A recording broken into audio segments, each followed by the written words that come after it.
Einen wunderschönen guten Morgen. So, schon die zweite Aufnahme. Die erste ist für die Tonne. Ich habe während der Aufnahme das Wegschild verpasst und bin einfach so ins Tal runtergeschossen. Habe währenddessen auch noch mein Mikro verloren, während ich gelabert habe. Ja, also die war wohl nix. Zweiter Versuch. Also, ich habe heute Nacht, etwas schlecht geschlafen. Mein Zeltplatz ist ein bisschen uneben und ich habe keine richtige Position fürs Zelt gefunden. Deswegen bin ich nachts doch manchmal so von der Luftmatratze runtergerutscht. Das war nicht ganz so erholsam.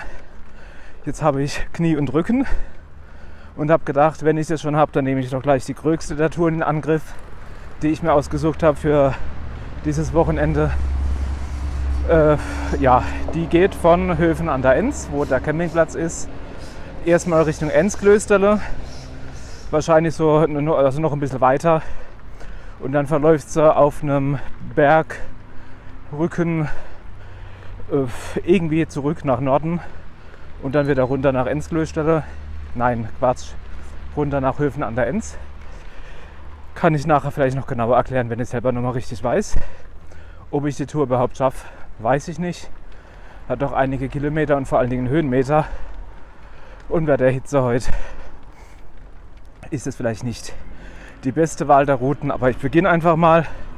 Und wenn ich es nicht schaffen sollte, kann ich jederzeit umkehren und auf dem Enztal-Radweg, das habe ich gar nicht erwähnt, auf dem bin ich gerade, den wieder zurückrollen. Oder mir eine andere Rückroute suchen.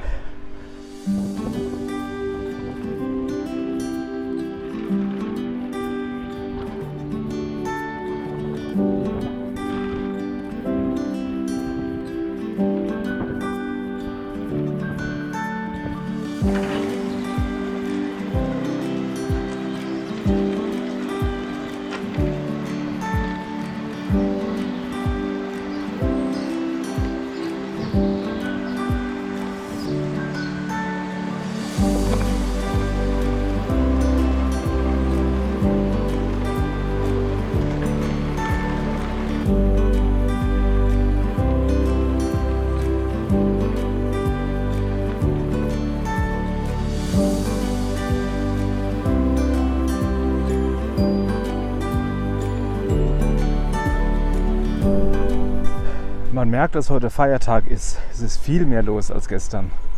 Aber war zu erwarten. Ja, eben habe ich mich im Gespräch mit zwei netten Mountainbikern, haben wir uns über den weiteren Tourverlauf unterhalten. Und ich habe gemerkt, ich weiß es gar nicht so recht. Ich fahre einfach irgendwie blöd meiner schnell geplanten Tour nach. Und dann haben die mich informiert, ich bin auf dem falschen Weg. Ich hätte mir einiges an Höhenmeter sparen können. Und sie hatten recht, kurz danach sind die weiter hochgefahren und ich musste wieder runter ins Tal. Okay, blöd geplant, so ist es halt bei spontanen Touren. Sind nicht ganz so optimiert. Nachtrag, ich hatte aber ein schönes Panorama über Bad Wildbad. Also hat es doch was gebracht, die Höhenmeter zu fahren.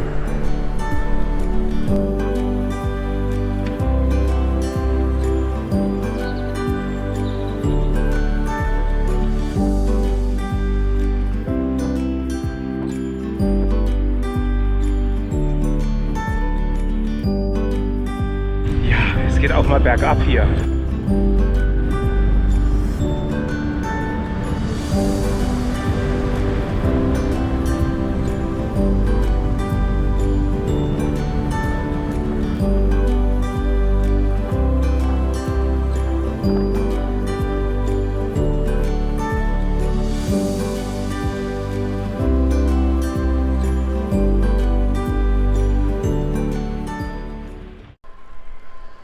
Anfängerfehler. Ich habe heute Morgen auf dem Campingplatz nichts getrunken, nur mein rudimentäres Müsli-Frühstück zu mir genommen. Das ist ein bisschen wenig, gerade bei der Hitze heute. Jetzt muss ich jetzt schon von dem trinken, was ich mitgenommen habe. Dabei hätte es am Campingplatz Wasser wie Sand am Meer, blöder Vergleich, gegeben. Naja, ich werde irgendwo auffüllen können unterwegs. Ich bin weiterhin auf dem Enztal-Radweg. Der ist super schön asphaltiert, fährt sich sehr gut. Und ich denke, in die andere Richtung ist er wirklich für jedermann geeignet, weil man einfach ganz große Strecken runterrollen kann. Ich rolle halt hoch. Bin damit aber auch nicht der Einzige. Also es fahren auch sehr viele in die andere Richtung, also in meine Richtung.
Bei Kilometer 20 habe ich eine kleine Rast gemacht in Enzklösterle. Da war ein Minigolfpark oder irgendwie sowas. Da gab es ein nettes Café, Bistro, irgendwas. Ja, habe was gegessen und getrunken und habe eine nette Bekanntschaft gemacht und mich sehr gut unterhalten. Ja, wir haben schön über das Fahrradfahren unterhalten und wo sie schon überall unterwegs war.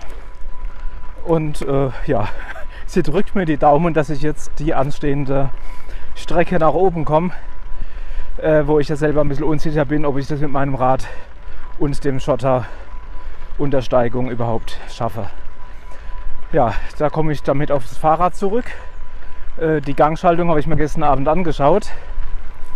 Fachmännisch. Ja, putzen wäre gut gewesen vor der Tour. Das habe ich schon mal vergessen. Noch so ein Anfängerfehler. Und ansonsten habe ich nichts gesehen und kann auch nichts machen. Zu alledem habe ich jetzt nicht nur Gangschaltung, sondern jetzt habe ich auch Bremsen. Die quietschen die ganze Zeit beim Fahren. Seit meiner Inspektion war es die linke Bremse. Die hat sich jetzt gebessert. Jetzt quietscht die rechte Bremse. Scheint ansteckend zu sein. Naja, wenn ich den Bremshebel ein bisschen angezogen lasse, hört es auf zu quietschen. Dann mache ich das halt. Ja, ich habe schon eben gemerkt, ein paar kleine Anstiege gab es mit Schotter. Ich rutsche hinten, das Rad rutscht durch. Bin gespannt, wie weit ich komme.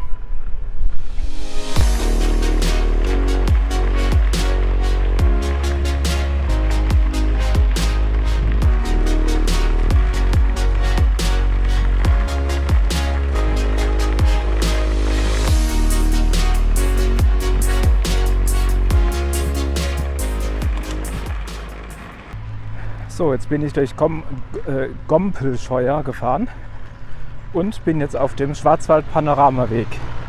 Und genau das ist der kritische Abschnitt, von dem ich nicht weiß, ob ich nicht irgendwann doch umkehren muss wegen des Weges. Im Moment ist alles noch eben, die Steigung kommt. Ich melde mich.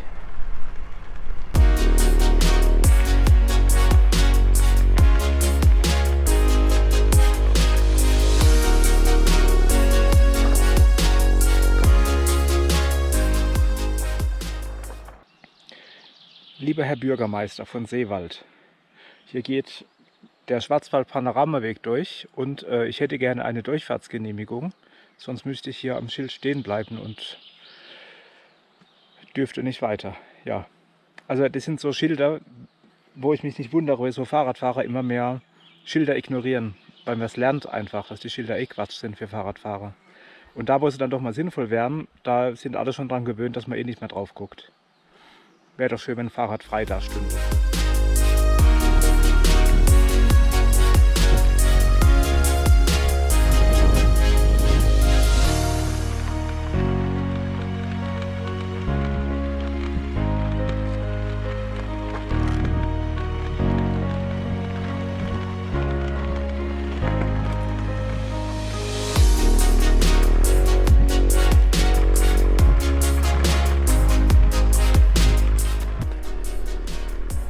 Der Weg ist streng monoton steigend. aber natürlich nur im mathematischen Sinne. Ja, lässt sich gut fahren, ist halt, also das Schotter ist alles festgefahren, Gott sei Dank schon. Ja, anstrengend ist es trotzdem. Aber kein Radfahrer unterwegs. 2 Wanderern bin ich begegnet, sonst ist hier alles leer.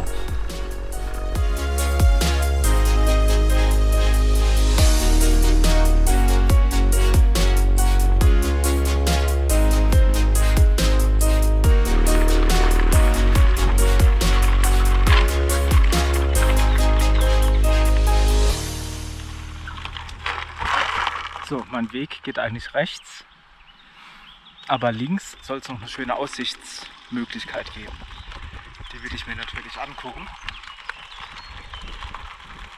Was sagen denn die Schilder hier?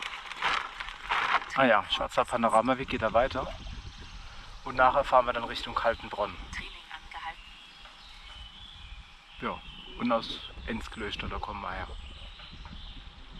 Dann bin ich gespannt auf die Aussicht. Ihr wahrscheinlich auch, oder?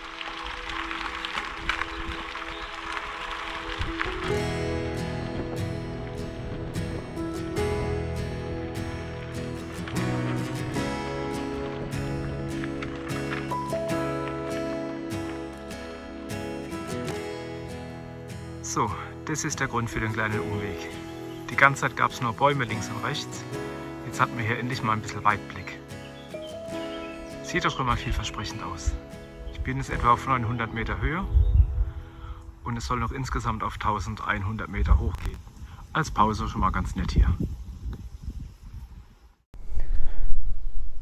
So, ab diesem Punkt ändert sich meine Reiserichtung.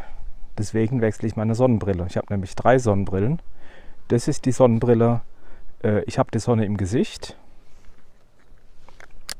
Das ist die Sonnenbrille, es ist sonnig. Und das ist die Sonnenbrille, ich habe die Sonne im Herzen.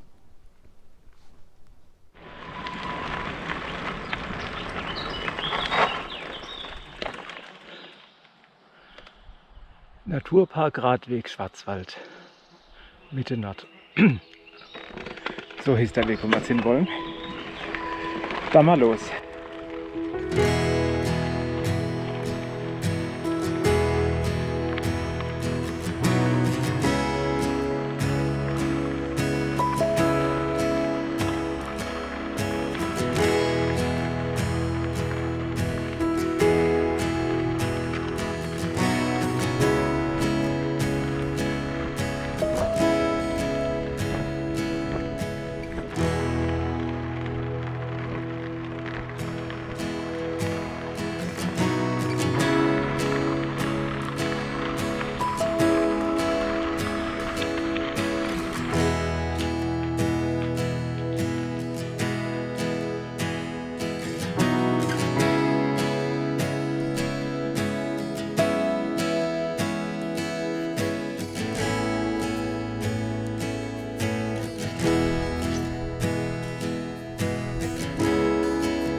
Die Hütte hier heißt Toter Mann und es gibt hier verdammt viele Fliegen. Ich hoffe, das hat keinen Zusammenhang.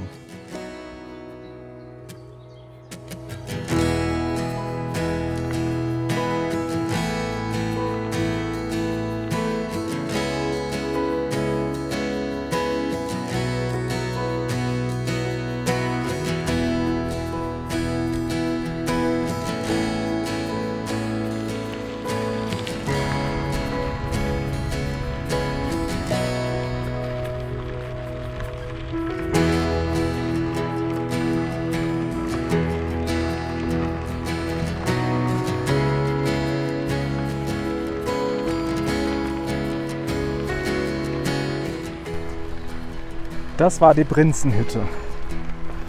Wobei ich sagen muss, mit so einer Hütte kann der Prinz lange warten. Wird er keine Prinzessin finden. Für mich geht es nun weiter zum Holoturm. Das ist ein bekannter Aussichtsturm im Schwarzwald. Das ist nicht mehr weit. Dürfte etwa noch 1 Kilometer sein. Und ich glaube, der Weg kommt mir sogar bekannt vor. Da war ich schon mal wandern. dann sieht man sich gleich da oben.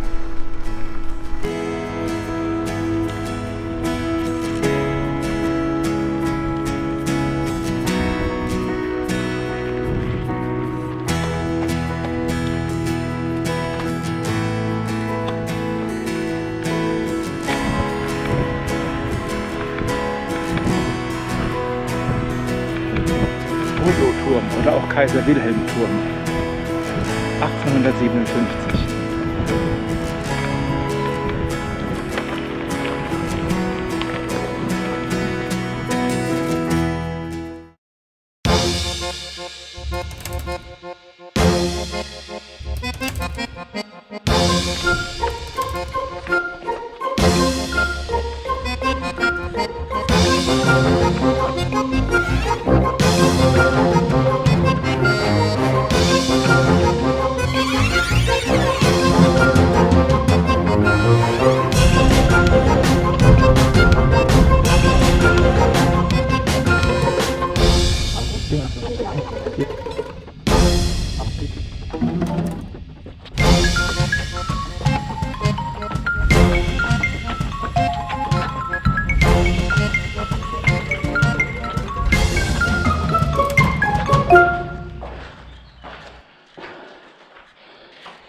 Ich bin oben. Ich habe es geschafft. Ich hoffe, ihr versteht mich, weil mein Mikropuschel ist am Fahrrad, da habe ich nicht mit abgebaut. Aber ist egal, ich bin froh, ich habe es geschafft. 1100 Meter Höhe. Ich bin auf dem Holo-Turm. Das war das Ziel meiner Route. Was ich selber nicht mehr so auswendig wusste. War auch eine Überraschung für mich sozusagen. Ja, herrlich hier oben. Die Sonne knallt zwar runter, aber es geht ein schöner Wind hier oben. Das ist gerade ganz angenehm zum doch ein bisschen abkühlen. Ja, hinter mir sieht man das Rheintal. Und auf der anderen Seite ist das Enztal. Glaube ich so in etwa. Schaue ich mir nochmal genauer in Ruhe an. Das war natürlich etwas vereinfacht gesagt. Also zunächst direkt hinter dem Berg, den man sieht, ist das Murgtal. Und dann kommen noch ein paar Berge und dahinter ist erstmal der Rhein. Das musste ich jetzt noch richtig stellen.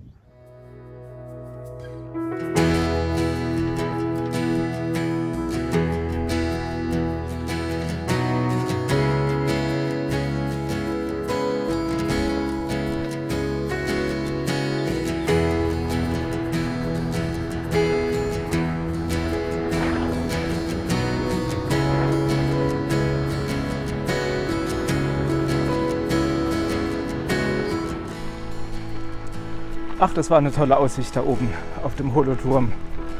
Und vor lauter Bilder machen und Video machen habe ich den Zweck der Pause ganz vergessen. Na gut, sagen wir, einen Zweck habe ich erfüllt, nämlich genießen. Den zweiten Zweck, auch mal was zu essen, das habe ich vergessen. Passiert mir selten. Naja, werde ich jetzt irgendwann nachholen, denn ich habe gemerkt, ich bin noch gar nicht ganz so oben. Ich muss noch weiter hoch. Deswegen strammelte ich mich gerade ab. Ja, ich weiß gar nicht, ob der Holo-Turm auch auf 1100 Meter war, aber ich muss noch mal auf 1100 Meter hoch. Naja, ich habe noch Zeit, es ist erst 4:30.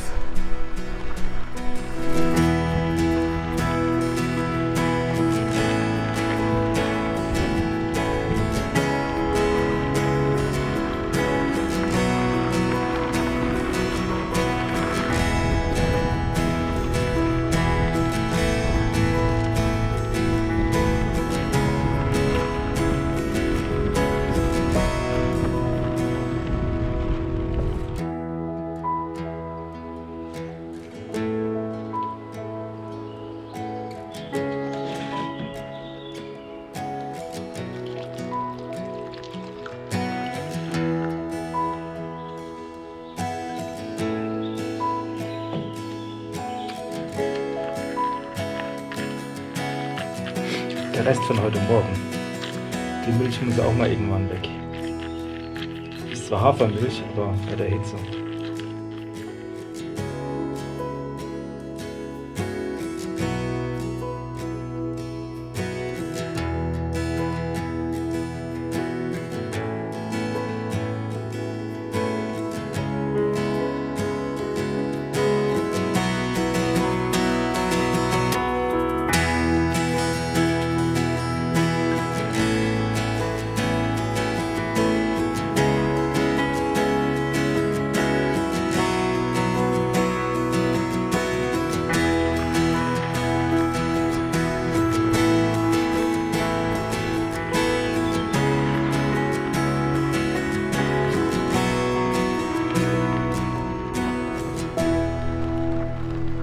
Bei meiner kurzen Rast eben, wo ich die Reste meines Frühstücks gegessen habe, habe ich wieder 2 nette Wanderer kennengelernt, die auch hier gerastet haben. Ich werde immer wieder gefragt, wie bequem denn so ein Liegerad ist. Ja, die kurze Antwort, sehr. Die mittlere Antwort, mein Rücken von heute Morgen ist weg, also tut gut, danke der Nachfrage. Und die längere Antwort, schaut euch einfach meine Videos an. Die sprechen dann für sich, oder?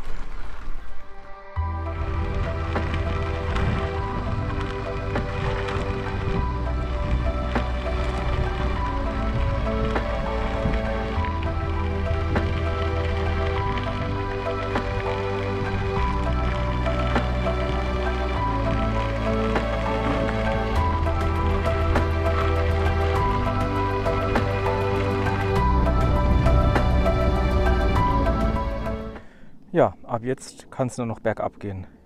Zumindest die nächsten 4 Kilometer. Sieht ganz nett aus auf der Höhendarstellung bei Komoot. Brauche ich keinen Motor mehr. An dieser Stelle ein Dank an mein Fahrrad, weil trotz Bremsgequietsch und Schaltungsproblemen hat es mich doch ganz zuverlässig hier nach oben gebracht. Und auch das mit der Steigung hat funktioniert, weil der Schotter doch einigermaßen festgefahren war. Ich bin begeistert. Tja, und jetzt müssen wir noch heil runterkommen.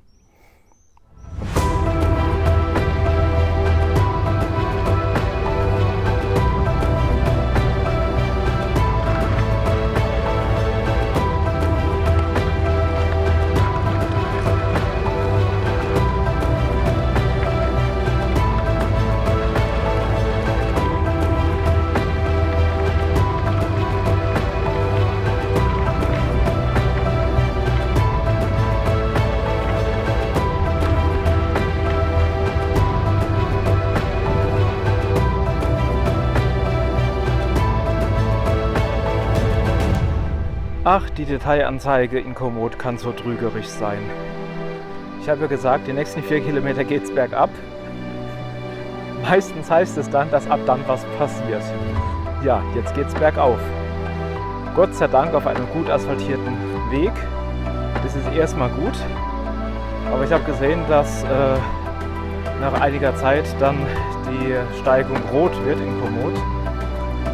Und da bin ich gespannt, ob ich es dann noch schaffe.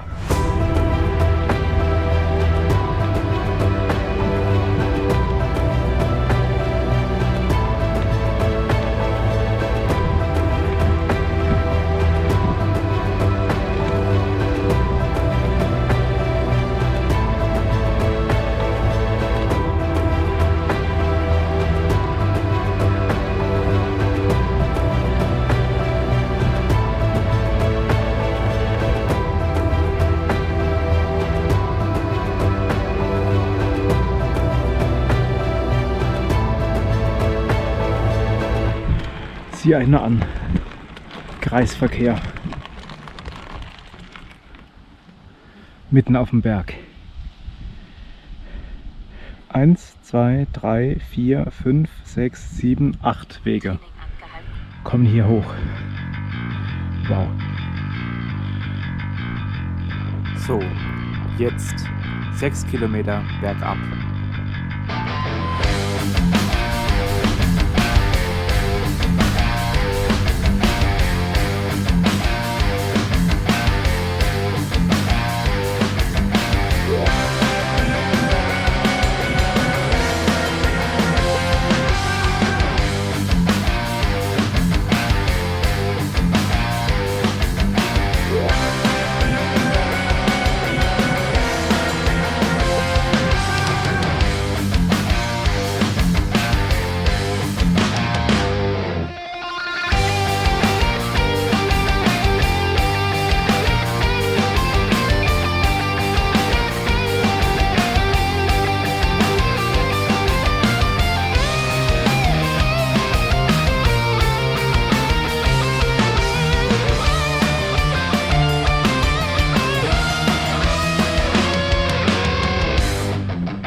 Was für ein Höllenritt.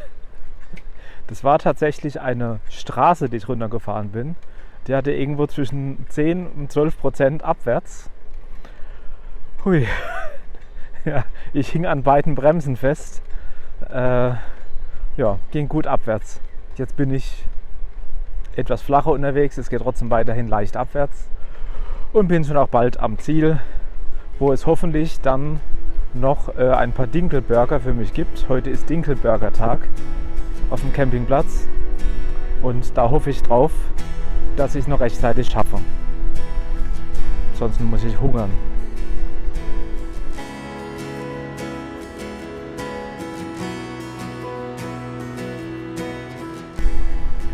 Rechts von mir fließt die Eyach, wenn man die so ausspricht. Und ich bin auch gerade an der Eyach-Mühle vorbeigefahren. Da gibt es Forellen, weil da eine Forellenzucht wohl auch ist. Ist im Tal, glaube ich, verbreitet. Ja, und die Eyach fließt dann irgendwann in die Enz. Und dann bin ich schon wieder auf meinem Enztalradweg und komme zurück zum Campingplatz.